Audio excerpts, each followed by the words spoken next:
Ontem nós tivemos um julgamento no Supremo Tribunal Federal, mais um, inclusive, não é? Houve um pedido de habeas corpus para a soltura do presidente Lula e daí desencadeou, mais uma vez, esse debate. Parece que a gente não consegue sair do período eleitoral. Inclusive, eu acredito que quem mais perde com isso é o Partido dos Trabalhadores, porque o Partido dos Trabalhadores não consegue se oxigenar.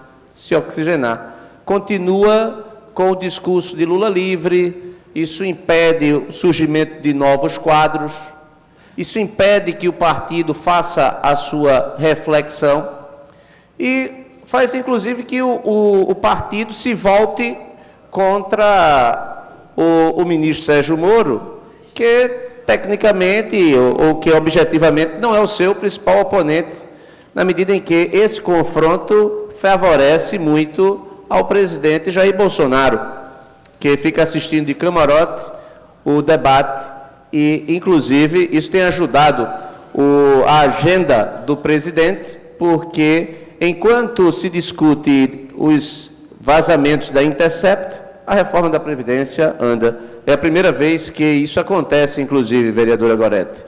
Geralmente, quando tinha um projeto de reforma da Previdência, o Brasil parava e só discutia a reforma da Previdência. Agora, a reforma da Previdência ela é um tema secundário em relação aos temas que são todos os dias veiculados, e eles são temas do passado, mas que têm uma repercussão gigante.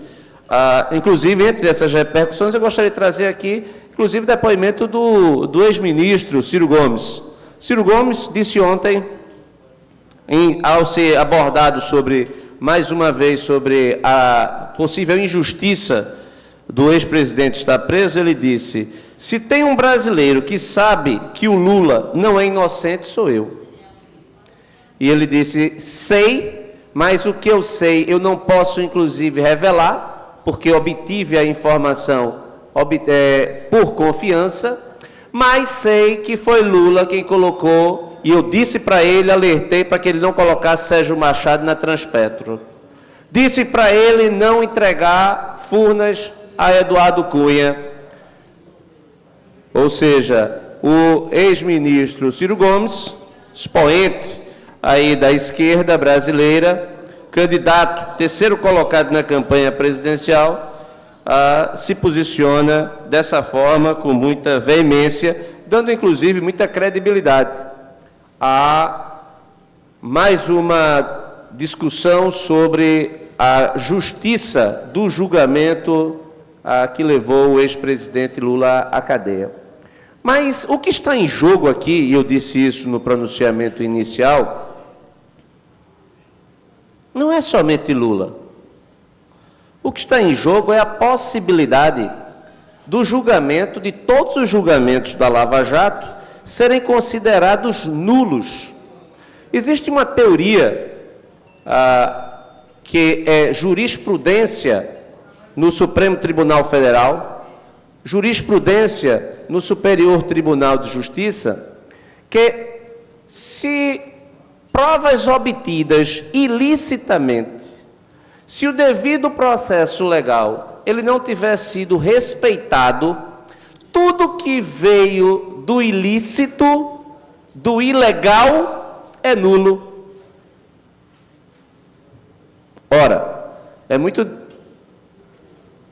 conveniente para todos aqueles que foram condenados, e aqui eu chamo a atenção do que passou a ser emblemático a condenação do Pedro Barusco, um simples gerente da Petrobras, que, de acordo com uma delação premiada,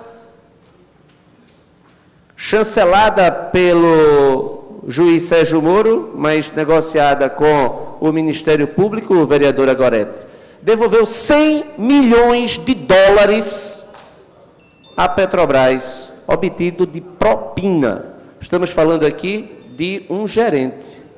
A Petrobras, em seu balanço, ela registrou, logo à época, primeiro balanço pós-Lava Jato, registrou perdas de 6 bilhões de reais somente pelo pagamento de propina. Até hoje, não se sabe ao certo a estimativa do impacto fruto da propina paga para a manutenção de um grupo no poder. Esse grupo liderado pelo Partido dos Trabalhadores, mas não apenas o Partido dos Trabalhadores, pelo PMDB, pelo PP, os partidos do governo. A Petrobras, o escândalo da Petrobras, ele está associado a um escândalo dos partidos do governo. Isso não significa que não exista oposição ou não existam escândalos que envolvam outros partidos que sejam governo em outras esferas. Mas o Petrolão é um fenômeno cuja responsabilidade prioritária é do ex-presidente Luiz Inácio Lula da Silva, como todos aqueles que delataram, entre eles o Marcelo Odebrecht ou o Antônio Palocci, fizeram. O presidente Lula, ele pode ser solto ainda esse ano, por ter cumprido parte da sua pena. Pode ir para o regime semiaberto, mas como não existe unidades para a execução do semiaberto, ele pode ficar, inclusive, no sistema aberto ou em casa, prisão domiciliar. E acredito que esse seja o caminho natural, ou que deveria ser o caminho natural. No entanto, não obstante, ocorre, senhor presidente, que o presidente Lula está prestes a receber uma nova condenação, se houver a confirmação pelo Tribunal Regional Federal da 4ª Região em Porto Alegre, da sentença no que se refere ao sítio de Atibaia. E olha, a sentença não foi do ex-ministro Sérgio Moro, não foi, então não se pode arguir suspeição de um juiz, já é o novo tribunal, ou melhor dizendo, uma segunda instância, que poderá resultar em prisão de acordo com o entendimento do Supremo Tribunal Federal, no que se refere ao cumprimento de prisão após a segunda instância. Então, o presidente Lula, ele está na iminência de ser solto e na iminência de voltar a ser preso. Toda vez que Lula vai ser preso ou solto, o Brasil para. Isso é muito ruim para o país. Acho que ninguém deve estar aqui comemorando Lula está preso. Ele está preso devidamente, porque cometeu crimes. Mas, como afirma o ex-presidente Fernando Henrique Cardoso, não é motivo para dar satisfação a ninguém. Inclusive, é lamentável, porque mergulhou o país nessa onda de instabilidade. Isso tem consequências. Toda vez que há uma notícia bombástica, ou aparentemente bombástica, alguém ganha dinheiro na especulação da Bolsa de Valores. Por que o site da Intercept ele não libera todas as informações de uma vez? Por que não se submete essas informações a uma perícia? Por quê? Alguém quer lucrar com isso.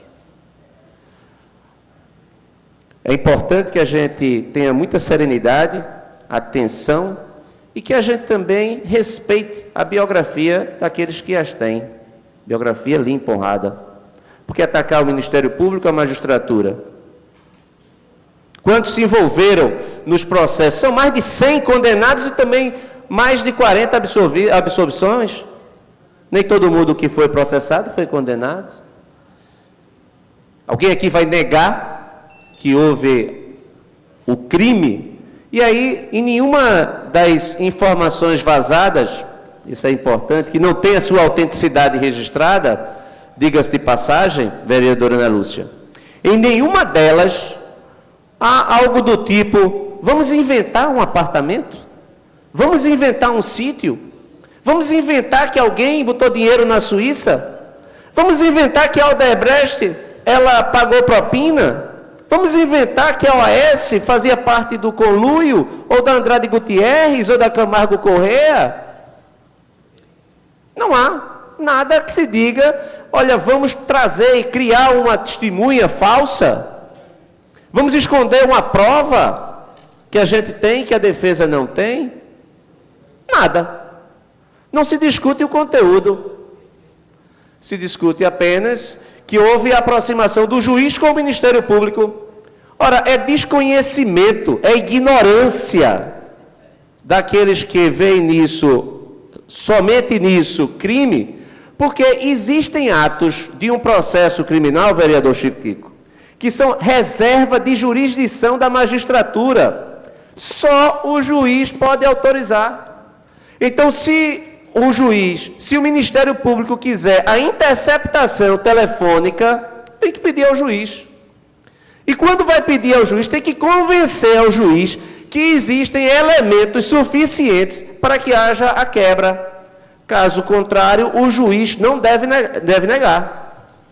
Porque é uma medida extrema, você quebrar a intimidade das pessoas. A reserva de jurisdição da magistratura impõe um relacionamento de aproximação entre a acusação. O Ministério Público não é uma parte de um processo, não é como se estivesse brigando a Varig com a Besbla. Cada um com o seu advogado, a massa falida de um é a massa falida da outra. O Ministério Público, de acordo com a Constituição, é o garantidor da lei, é o garantidor do respeito à Constituição. O Ministério Público não tem interesse, exceto na preservação da República, da democracia, da moralidade. Antigamente, na época do mensalão, quando houve a primeira denúncia, as primeiras denúncias do mensalão, o PT se defendia da seguinte forma: a corrupção sempre existiu. Sempre foi assim. Agora está aparecendo, porque pela primeira vez na história do Brasil, nós estamos investigando. Pela primeira vez na história do Brasil, o Ministério Público tem independência para investigar. A Polícia Federal tem autonomia para atuar. Está se descobrindo a corrupção porque nós demos condições e melhores salários à polícia, nós demos a liberdade, o que não era nem verdadeiro, porque a liberdade institucional, a autonomia institucional do Ministério Público não é decorrência do Presidente da República, e sim da Constituição. O PT dizia que só a corrupção aparecia porque ele estava dando as condições. Quando do mensalão para o petrolão, você tem aí um incremento do gigantismo da operação, inclusive há relatos, há números que levantam a possibilidade do esquema de corrupção na Petrobras ser o maior esquema de corrupção na história da humanidade, pelo volume. Se alguém estiver desconfiando, pergunte onde é que há um registro contábil de uma perda de 6 bilhões de reais, e na época em dólar, 4 bilhões de dólares, registrado somente pelo pagamento de propina. Então, não é nenhum exagero colocá-lo nesta dimensão. Mas o fato é que, e agora? O PT diz que há uma conspiração do Ministério Público, da Polícia, da Magistratura. Por quê? Esses órgãos se voltaram contra o PT porque ganharam autonomia? Porque ganharam condições de trabalho? Não faz sentido. O que faz sentido é que a corrupção atingiu no Brasil a estratosfera. E que o que está em jogo agora é sim a Lava Jato. Quem está combatendo agora tem interesse na nulidade dos processos. Marcelo Odebrecht, com certeza, está entre eles.